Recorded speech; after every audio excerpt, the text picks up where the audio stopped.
Hello, what's up mga karaket? Yo-ho-ho! Welcome back to my YouTube channel, John the Rocket TV. At ngayon, nandito po tayo sa monumento na kung saan meron po tayo nakitang nagtitinda ng mga iba't ibang uri ng hayop. So, isa itong pet shop. So, nakikita nyo mga karaket, nakikita nyo dyan yung lovebirds. Ito, may kalapate rin sila. Ayan, dalawang uri ng kalapate. At syempre, meron din po yung kuneho. Ayan, merong black at puti. Mamaya po sasabihin ko kung magkano po ang presyo ng mga hayop na yan. Okay?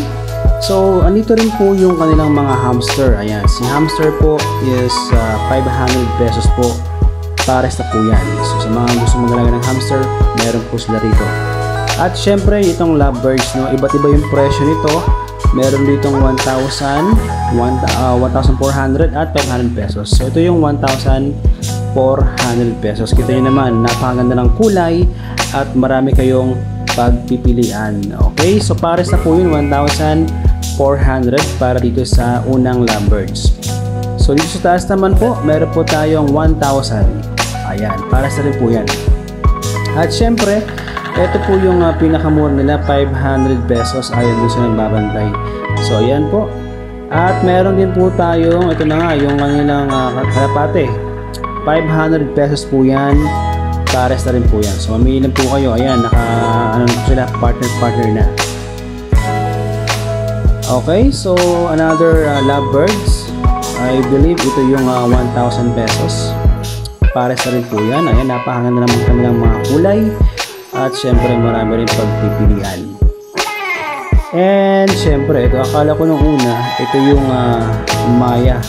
So hindi pala mga karaket. Ito ay ang tawag daw dito ay pinches na ibon. Okay, so magkano yan? 500 pesos po. At syempre bukod sa mga ibon at iba pa, meron din silang mga isda. Okay, pang aquarium po ito. Kita nyo naman yung presyo nito, 150 RW telescopic. Ayan, kita nyo naman po yung kanilang mga mata, napakalaki, so parang may teleskopyo. So meron din po sila rito yung tinatawag na albino. Ayan, napakagandang isda rin ito. Sa mga mahilig dyan mag-aquarium, 280 pesos lang. Ay, sorry, parrot fish pala ito. Mali ako. So parrot fish po yan, 200 pesos, 280 pesos. At syempre, alam niyo na to mga karaket, ito po yung kanilang goldfish. Ayan. Goldfish pero mayroong blackfish. Ayan, no. Sama-sama na sila, iba't ibang uri. Napakaganda ng islang to mga karaket. Ito yung popular dito, famous. At kung magkano naman yan, ito papakita ko sa inyo kung magkano ang presyo ng kanilang assorted goldfish. Nagkakalaga po yung isa niyan ay ito, 400 pesos po, assorted goldfish. Nakasul pa yan mga karaket ha.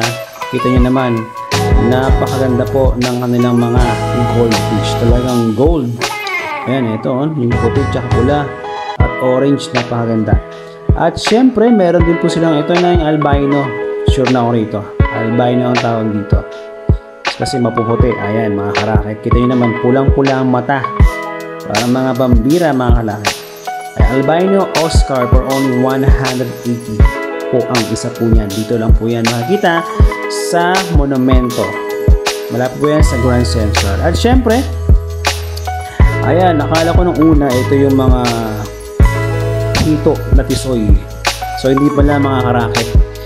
So catfish siya pero ang tawag dyan ay ito. Papakita ko sa ito magkano yung presyo. Ito po yung mga karaket, ang presyo niyan ay 250 golden catfish. So, golden catfish po ang tawag dyan. Ayan, napakaganda nila, no? Ang sarap pagmasdan ng mga isda, no? Pag nasa aquarium. At syempre, bukod dyan, meron din po silang ito. Nakalimutan yung tawag dito, mamaya mga karaket, papakita ko, no? Napakaganda. Pero ang presyo niyan ay hindi yung sa mga dilaw tsaka puti, no? Hindi po yan. Nahalo lang po yan. Ang tawag dyan ay Sumatra Barb. 3 for 100 pesos. At syempre mga karaket, meron din po tayong buhaya. Hindi, joke lang. Ito po ay Nakalimutan yung tawag dito eh. Parang tiger something ito eh. Pero ito mga karaket kung magkano ang presyo yan. Ito na. Papakita ko na sa inyo. Ayan, tiger shovel nose. For only 750 pesos yan. So napakaganda rin ito, no? Ito yata yun mga karaket kung nasa baba. At syempre mga karaket, ito na. Yung tinatawag nilang alligator gar. Ayan. Ito nyo naman ang mukha niyan. Para talagang mga bukaya. Pero napakaganda, no? At napakasarap alagaan ng mga ganitong isda. Kasi hindi mo akalain na meron palang ganitong isda. So for only, magkano ba yung alligator gar na yan? 800 pesos mga karaket. Ayan. At syempre, meron din sila dito nakalimutan ko yung tawag dito eh. Pero mura lang itong mga karaket. 50 pesos lang. Glow in the dark fish yata ito. Pero hindi, may tawag dito. Mamaya pakita ko sa inyo mga karaket. Pero napakaganda, no?